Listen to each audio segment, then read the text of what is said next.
The elevator doors closed. He didn't look up. But then, a small voice shattered everything. "Mommy, who is that man?" His blood froze. The woman he abandoned 3 years ago stood there, holding the hand of the daughter he left behind. He chose power. He chose another woman. He never looked back. But now his little girl doesn't even remember his face. And what he doesn't know yet will destroy him. She's dying, and only he can save her. Will the man who walked away from everything finally face what he's done? This is the story of a second chance no one deserves, and a love that refuses to die. The elevator smelled like expensive perfume and lies. Min-jae stood in the corner, one hand in the pocket of his tailored black suit, the other resting loosely around the waist of a woman who wasn't his wife. She leaned into him, whispering something he didn't hear. He never really listened to her. She was just there, a distraction, a warmth that didn't ask questions. The elevator hummed softly as it climbed. 32 years old, king of the Korean underground in New York, untouchable, feared, alone in the way only powerful men can be. He had everything, or so he told himself. The doors slid open on the 10th floor, and then the world stopped. She stepped in, not alone. His breath caught somewhere between his ribs and his throat. Sua, 29, still beautiful, still steady, still the woman he had once promised forever to. Her dark hair was pulled back simply. No makeup, tired eyes, but strong, always so strong. And beside her, a little girl, 7 years old, small hand gripping her mother's tightly, wide brown eyes, a pink backpack shaped like a bunny. Min-jae's heart hammered. The elevator doors closed behind them. 4 people, 12 floors, silence heavier than steel. The mistress didn't notice. She scrolled through her phone, bored. But Sua, she saw him. Her entire body went still. For 3 seconds, neither of them moved. Then she looked away, deliberately, protectively. She pulled her daughter closer. Min-jae's jaw clenched.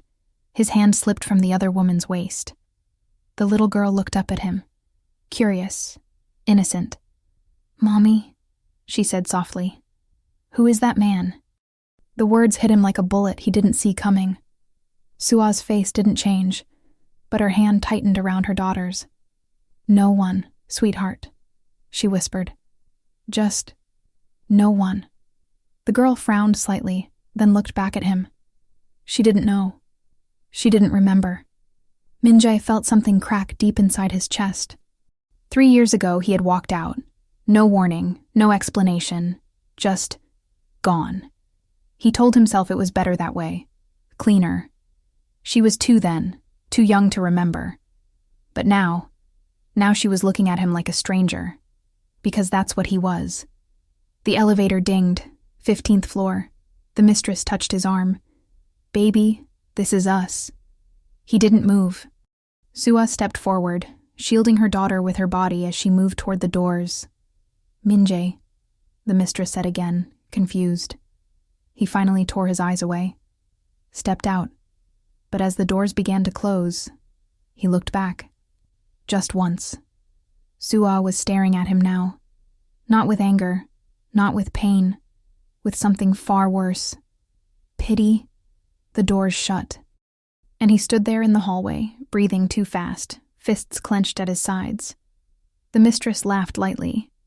"You okay? You look like you've seen a ghost." He didn't answer, because he had. The ghost of the man he used to be. That night, Min-jae couldn't sleep. He lay in the king-sized bed of his penthouse, staring at the ceiling, the city lights bleeding through the floor-to-ceiling windows. The mistress was asleep beside him. He didn't remember her name. No, that was a lie. He just didn't care. All he could see was that little face, those wide brown eyes. Who is that man? He sat up slowly, running a hand through his hair. 3 years.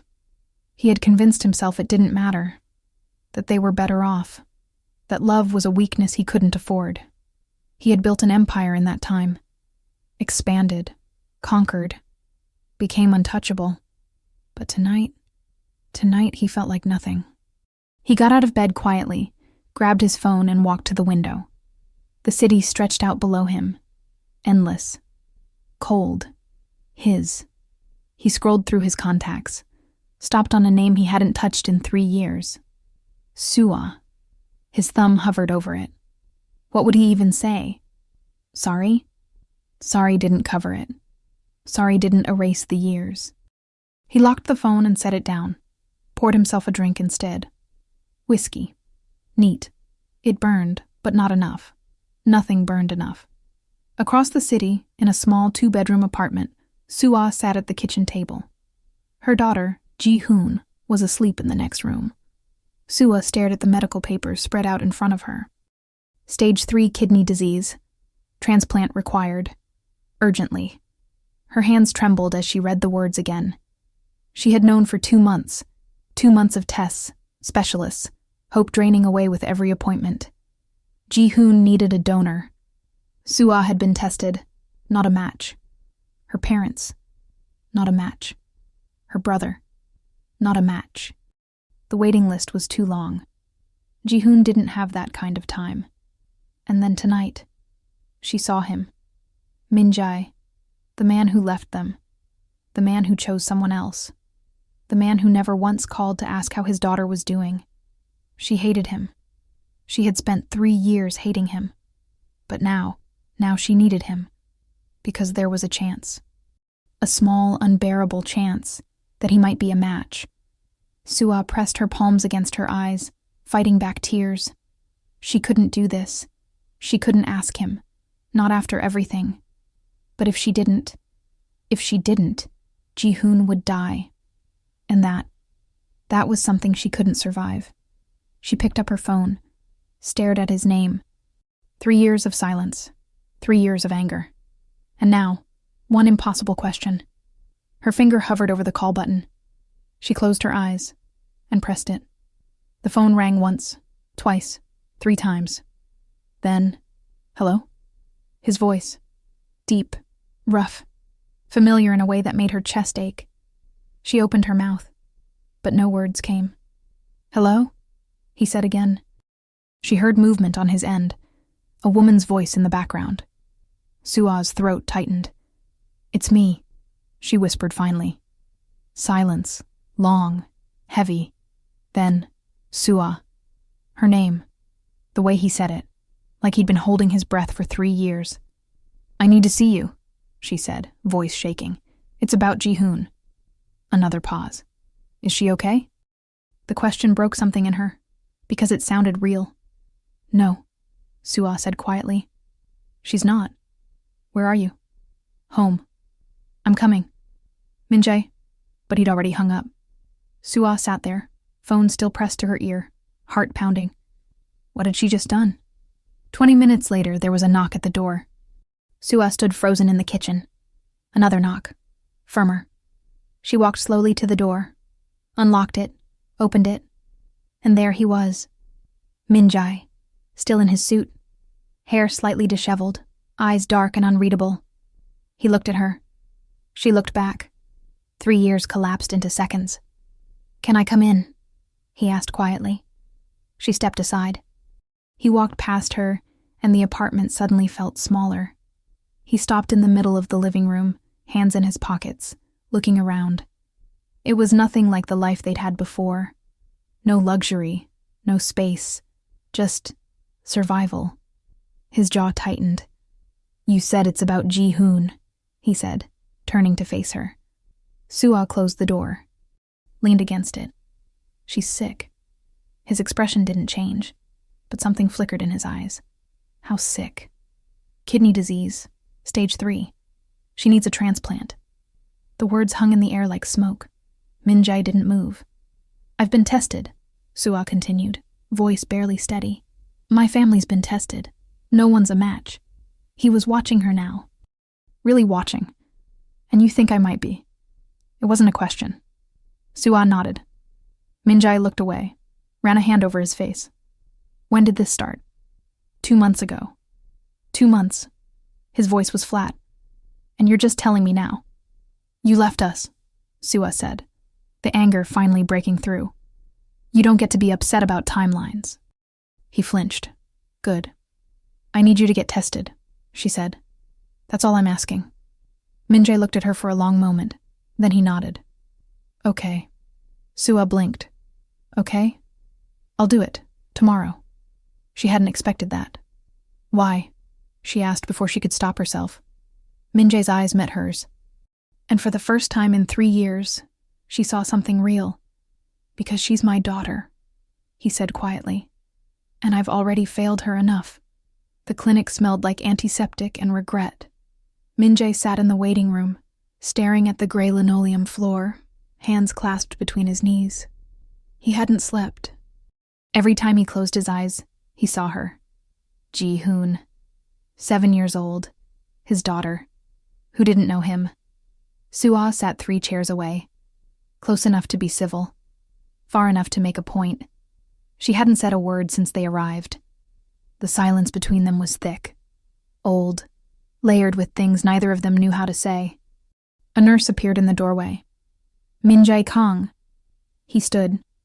Sua didn't look at him.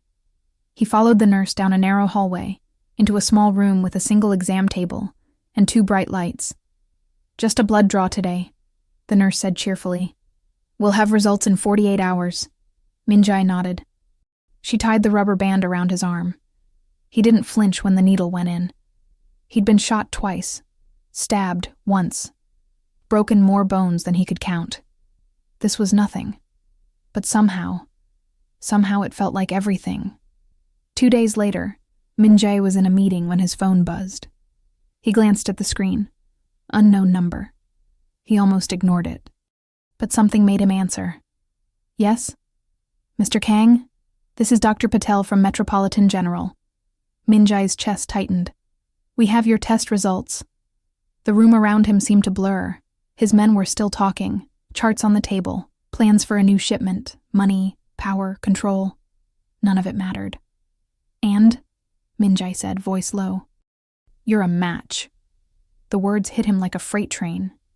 He stood abruptly, his chair scraped back. Everyone stopped talking. Excuse me, he said, and walked out. He stood in the hallway, phone pressed to his ear, heart pounding. Mr. Kang? I'm here. We'd like to schedule a consultation as soon as possible. There are some things we need to discuss before we move forward. When? Tomorrow, 2 o'clock. I'll be there. He hung up. Stood there, breathing. He was a match. He could save her. The daughter he abandoned. The little girl who looked at him like a stranger. He could fix this. Maybe not everything, but this, he could fix. That night, Min-jae called Sua. She answered on the first ring. They called you too? She asked, voice tight. Yeah. Silence. Then, thank you, she said quietly, for doing this. Min-jae closed his eyes. Don't thank me. Why not? Because I should have been there all along. Sua didn't respond. He heard her breathing on the other end. Steady. Controlled. The consultation is tomorrow at 2, he said. I'll meet you there. Okay. Another pause. Min-jae? Yeah? She still doesn't know. He frowned. Doesn't know what? That you're her father. His throat tightened. I haven't told her, Sua continued. I didn't know how. Min-jae sat down slowly on the edge of his bed. What does she think? She thinks you're just someone helping. A stranger. Yes. The word cut deeper than it should have. Maybe that's better, he said quietly. Maybe, Sua agreed. But eventually, she'll need to know. After the surgery, she echoed. They hung up. Min-jae sat there in the dark, staring at nothing. He was going to save his daughter's life, and she would never know who he really was. The consultation room was small. Dr. Patel sat across from them, a folder open on the desk. Sua was on one side, Min-jae on the other, like strangers. The good news, Dr. Patel began, is that you're an excellent match, Mr. Kang. The surgery has a very high success rate in cases like this. Min-jae nodded. The procedure itself is relatively straightforward. We'll remove one of your kidneys and transplant it into Ji-hoon. Recovery for you will be about 6 weeks. For her, if all goes well, she'll be able to live a completely normal life. Sua's hand went to her mouth. Min-jae saw the tears she was trying to hold back. When can we do it? He asked. We can schedule it for next week, but there are some things you need to understand first. Dr. Patel looked at him seriously. This is major surgery. There are risks, infection, bleeding. In rare cases, complications can be life-threatening. I understand. You'll need to take time off work. No strenuous activity for at least 2 months. Min-jae almost laughed. His work didn't stop for surgery, but he nodded anyway. And, Doctor. Patel continued, glancing at Sua. We'll need both parents to sign the consent forms. Sua looked down. Min-jae's jaw tightened. That won't be a problem, he said. Dr. Patel smiled. Good, then let's schedule it. After the appointment, they stood outside the hospital. The city moved around them. Cars, people. Life continuing like nothing had changed. But everything had changed. Next Wednesday, Sua said quietly. That's so soon. It's good, Min-jae said. The sooner the better. She nodded. They stood there, not looking at each other. I should go, she said finally. Ji-hoon's at my mom's. Sua. She stopped, turned back. Min-jae looked at her. Really looked at her. 3 years. 3 years of pretending he didn't care. I'm sorry, he said. Her expression didn't change. For what? For all of it. Sua's eyes glistened, but she didn't cry. Sorry doesn't change anything, she said softly. But thank you for doing this. I'm not doing it for you. I know. She walked away. Min-jae watched her go, and for the first time in 3 years, he let himself feel it, the weight of everything he'd destroyed. That night, Min-jae went to see Ji-hoon. He didn't plan to, but he found himself parked outside Sua's apartment building, hands gripping the steering wheel. He just needed to see her. He got out, walked up to the 3rd floor, knocked softly. Sua opened the door, surprised. Min-jae, what are you? I just want to see her, he said quietly. Just for a minute. Sua hesitated, then stepped aside. Min-jae walked in. Ji-hoon was sitting on the couch, coloring in a book. She looked up when he entered. Hi, she said shyly. Hi, Min-jae replied, his voice rougher than he meant it to be. Are you the man from the elevator? He nodded. My name's Ji-hoon. What's yours? Min-jae crouched down slowly, so he was at her eye level. I'm Min-jae. She smiled. That's a nice name. His chest ached. What are you drawing? She held up the coloring book proudly. A butterfly, see? It was mostly scribbles, purple and pink. It's beautiful, he said, and he meant it. Ji-hoon beamed. Mommy says you're going to help me feel better. Min-jae glanced at Sua. She was standing in the doorway, arms crossed, watching. Yeah, he said, looking back at Ji-hoon. I'm going to try. Are you scared? Ji-hoon asked. The question caught him off guard. A little, he admitted. She nodded seriously. Me too. But Mommy says brave people are scared too. They just do it anyway. Min-jae felt something break inside him. Your mom's right. Ji-hoon smiled again, then went back to coloring. Min-jae stood slowly. Sua walked him to the door. Thank you, she whispered, for coming. He nodded, started to leave, then stopped. Sua. Yeah? After the surgery, I want to be part of her life. Sua's expression hardened. Min-jae, I'm not asking for custody. I'm not asking to move back in. I want to know her. Sua looked at him for a long time. We'll see, she said finally. It wasn't a yes, but it wasn't a no. It was enough. The night before the surgery, Min-jae couldn't sleep. He lay in bed, staring at the ceiling, thoughts racing. Tomorrow they would cut him open, take a part of him, put it inside his daughter, the daughter he didn't deserve. His phone buzzed. A message. From Sua.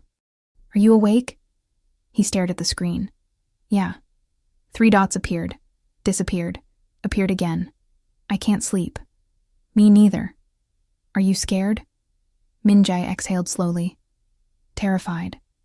Me too. For a moment, neither of them typed anything. Then, thank you for everything. I know I keep saying it, but don't. Min-jae, I don't deserve your thanks. I don't deserve any of this. He could see her typing, stopping, typing again. Maybe not, but you're doing it anyway. Min-jae closed his eyes. I should have been there, from the beginning. You weren't. The truth of it hit like a punch. But you're here now. He didn't know what to say to that. Get some sleep. Tomorrow's going to be long. You too. Good night, Min-jae. He typed the words before he could stop himself. Good night, Sua. He set the phone down. And somehow he slept. The hospital was cold. Min-jae sat on the edge of the bed, dressed in a thin gown, IV already in his arm. Sua was in the waiting room with Ji-hoon.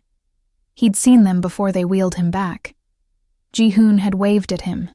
Small hand, big smile. See you soon, she'd called. He'd nodded, couldn't speak. Now, sitting here alone, the weight of it all pressed down on him. What if something went wrong?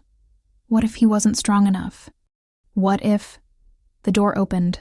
Dr. Patel walked in, smiling gently. Ready? Min-jae nodded.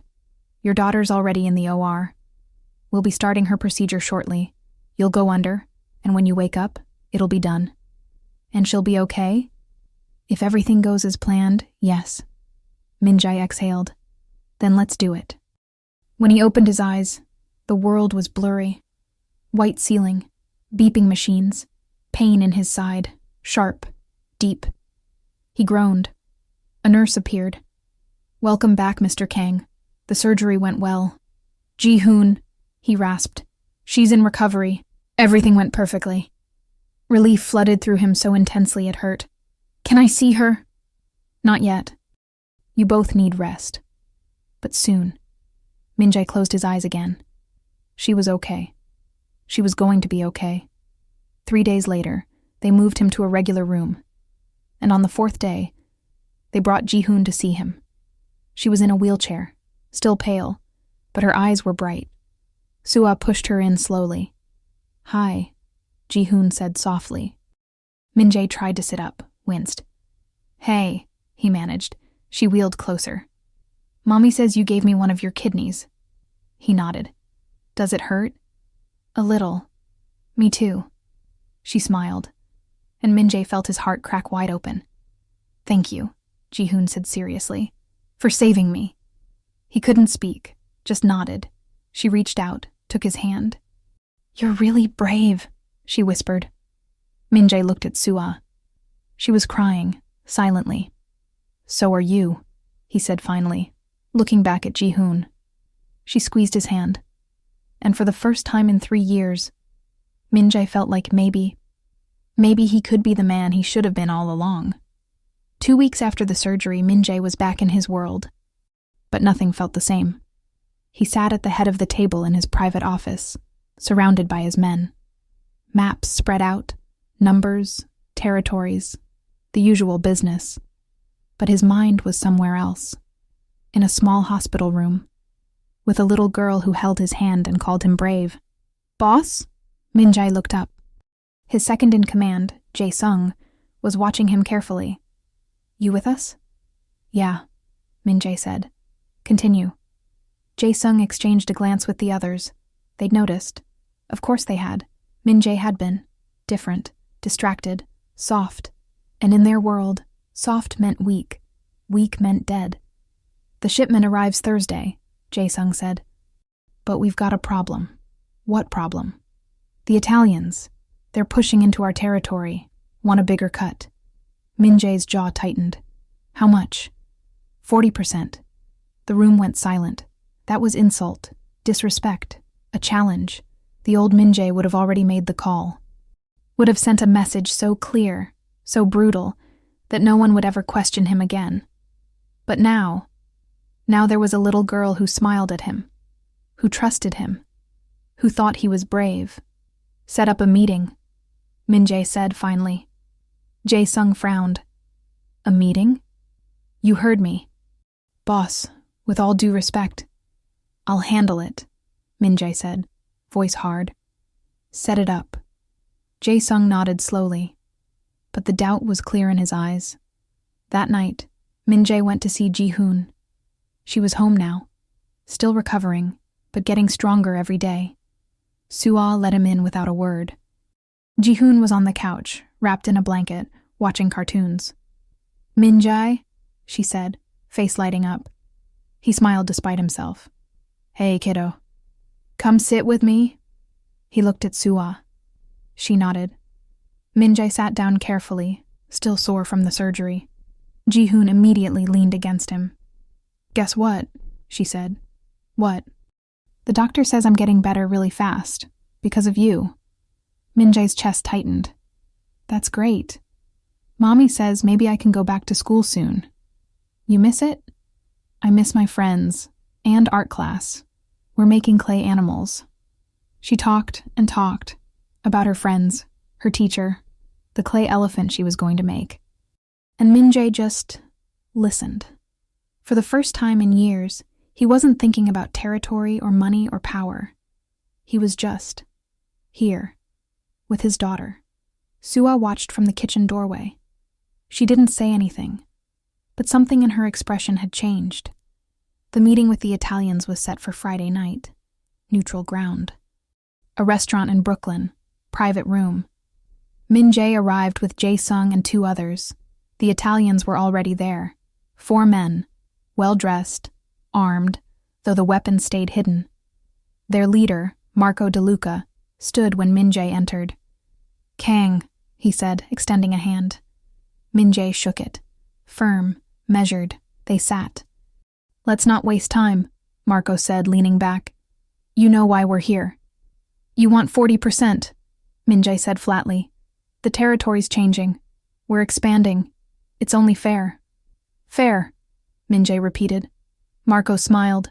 Business, my friend. Nothing personal. Except it is personal, Min-jae said quietly. When you disrespect me, it's personal. The room tensed. Marco's smile faded. I'm not disrespecting you. I'm offering partnership. At 40%. Yes. Min-jae leaned forward. 20. Marco laughed. You're joking. Do I look like I'm joking? 20% is insulting. Then we have a problem. Silence. Heavy. Dangerous. Marco's men shifted. So did Min-jae's. You think you can just say no? Marco said, voice low. I think, Min-jae said evenly, that you're forgetting who you're talking to. I know exactly who you are, Kang. The question is, do you still know? Min-jae's eyes darkened. Meaning? Meaning you've gone soft. Everyone sees it. You're slipping. Careful, Jae-sung warned, but Min-jae raised a hand. Let him talk. Marco leaned in. 2 weeks ago, you would have put a bullet in my head for even suggesting this. But now you want to negotiate, to talk. What changed, Kang? Min-jae's jaw clenched. Everything had changed. 25%, Min-jae said. Final offer. Marco studied him, then smiled slowly. Deal. He extended his hand. Min-jae shook it, and just like that, it was done. Outside, Jae-sung walked beside Min-jae to the car. You gave them 25%, he said quietly. Yeah. You never negotiate. Things change. Jae-sung stopped. Min-jae turned. Boss, what's going on with you? Min-jae looked at him. His oldest friend. His most loyal soldier. I'm tired, Jae-sung. Tired? Of all of this. Min-jae gestured vaguely. The fighting, the blood, the power games. Jae-sung's expression darkened.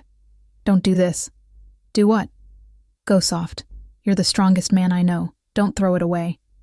I'm not throwing anything away. Then what are you doing? Min-jae exhaled. I'm trying to be someone my daughter can be proud of. The words hung in the air. Jae-sung stared at him.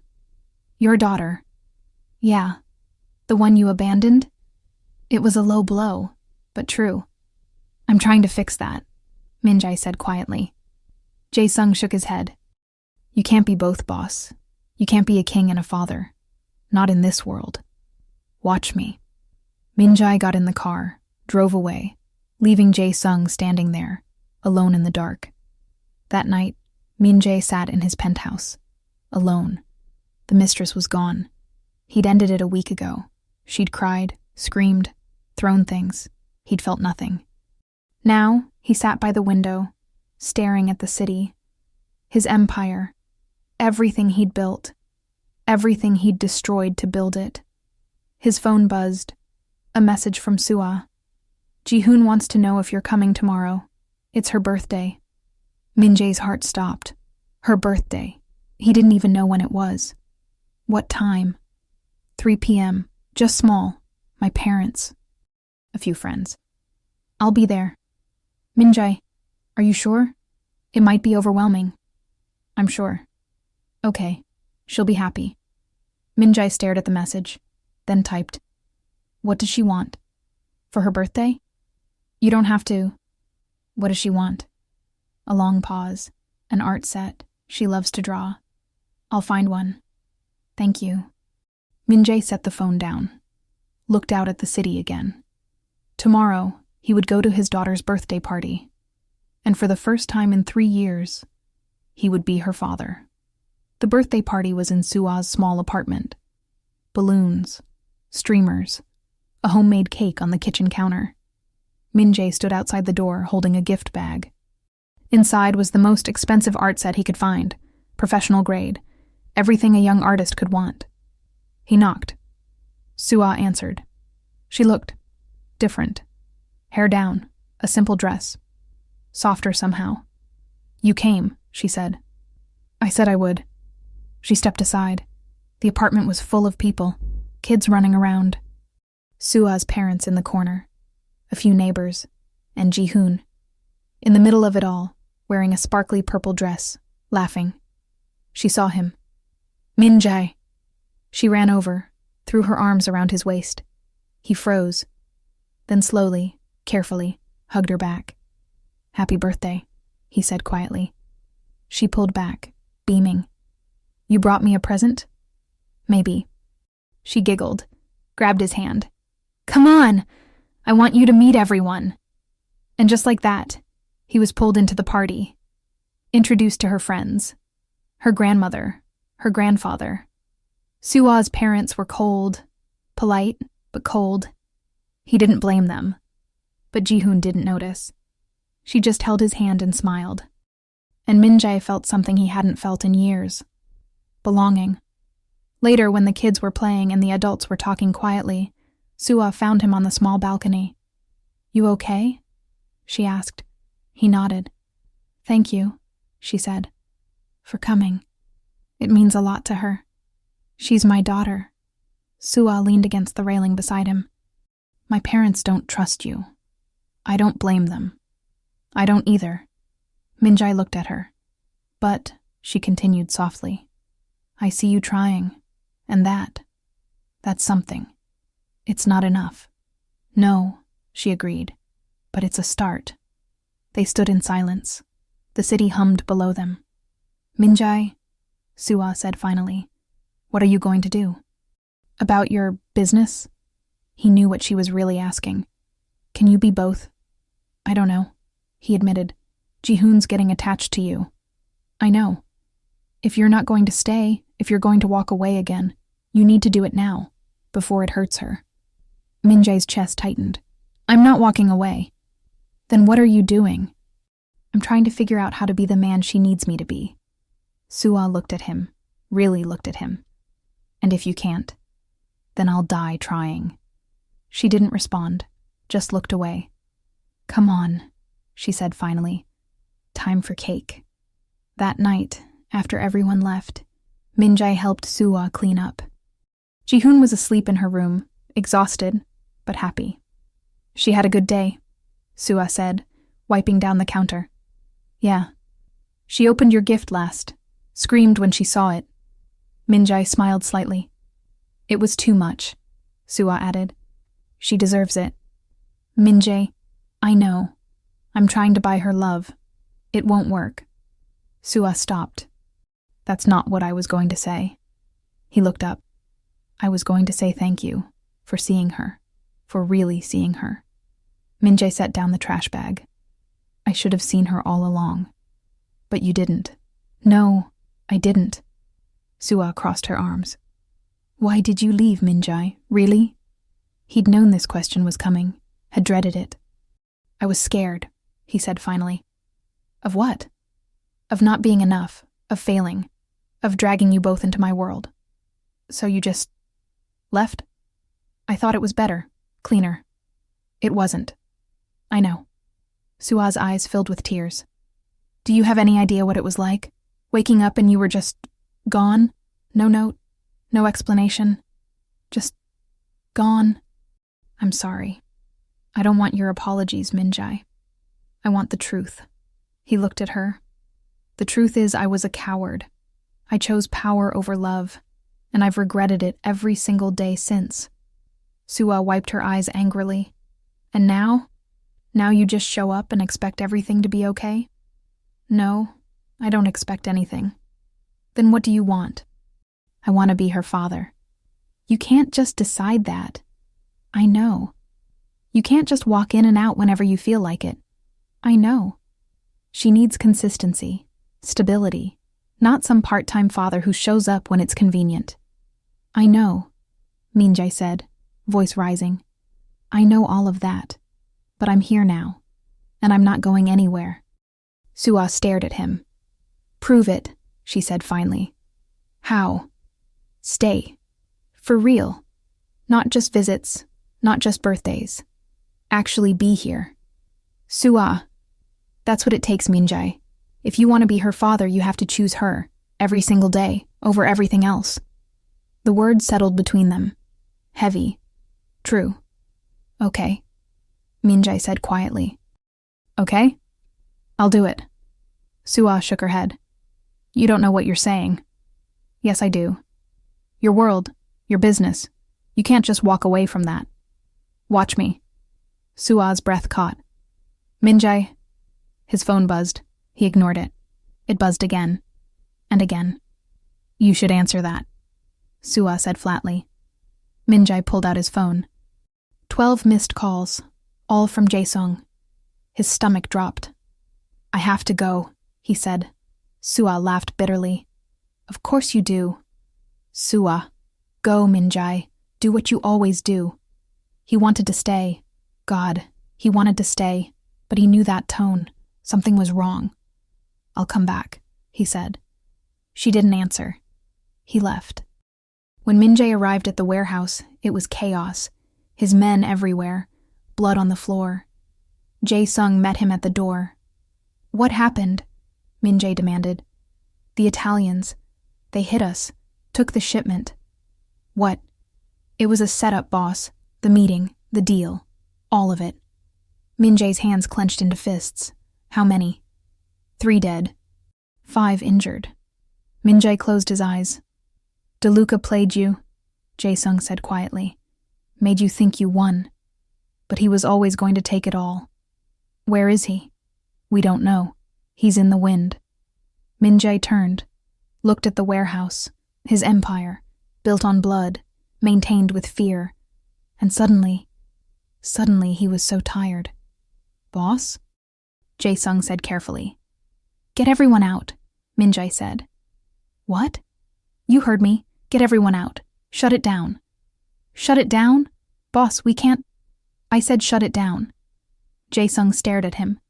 You're walking away. Yeah. Because of her, your daughter. Because I'm done, Jae-sung. I'm done with all of this. They'll come for you. DeLuca. Others. If you walk away, you're a target. Then I'm a target. And your family? Min-jae's blood ran cold. What did you say? Jae-sung's expression was grim. If you leave, they won't just come for you. They'll come for her, for both of them. Min-jae's world tilted. No, that's how this works. You know that. Then I'll protect them. How? You can't be everywhere. Min-jae's mind raced. There has to be a way. There is, Jae-sung said quietly. Stay, finish this, end DeLuca, then walk away.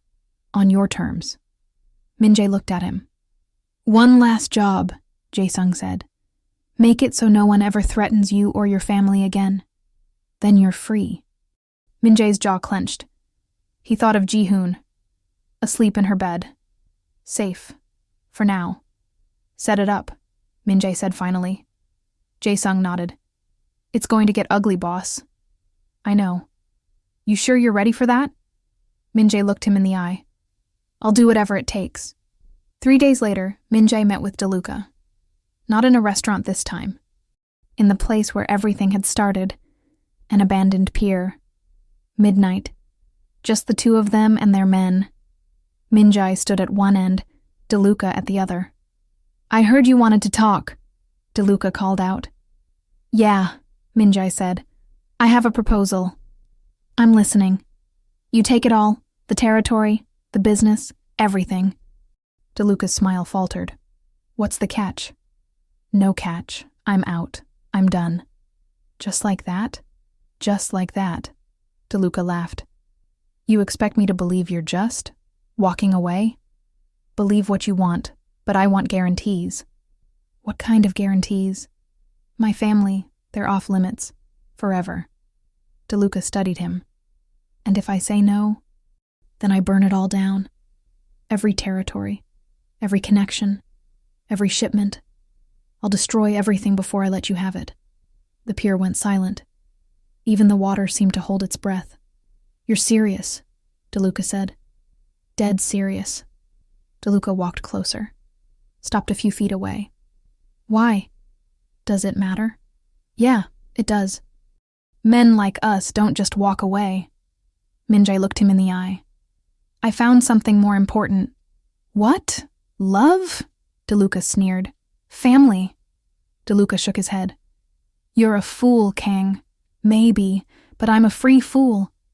DeLuca considered, then extended his hand. Deal. Your family's untouchable. You have my word. Min-jae shook it. Knowing full well a man like DeLuca's word meant nothing. But it bought him time. Time to disappear. Time to protect them. The next morning, Min-jae went to see Sua. She answered the door, surprised. It's early, she said. I know. Can I come in? She stepped aside. Ji-hoon was still asleep. They sat at the small kitchen table.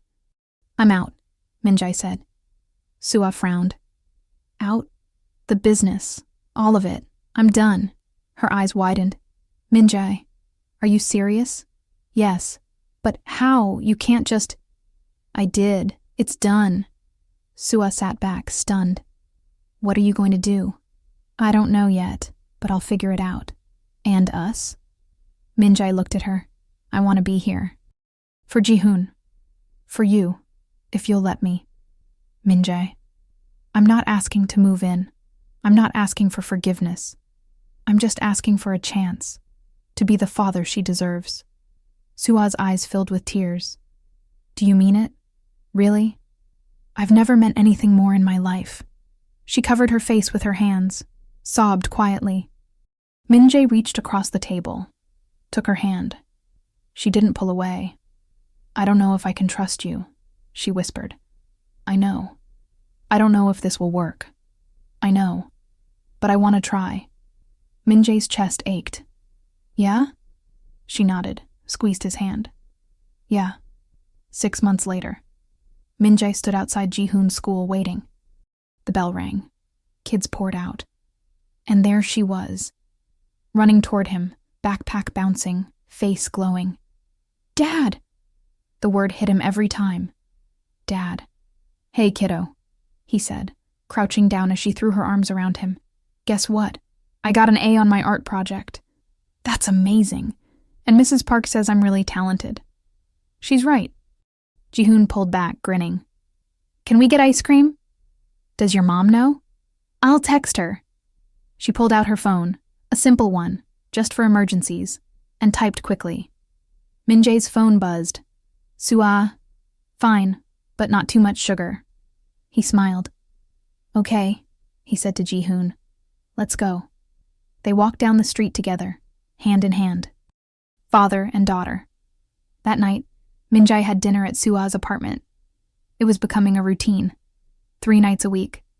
Sometimes more. Slowly, carefully, rebuilding. After Ji-hoon went to bed, Min-jae and Sua sat on the couch. She's really happy, Sua said softly. Yeah? Yeah, I can see it, having you around. It's changed her. It's changed me too.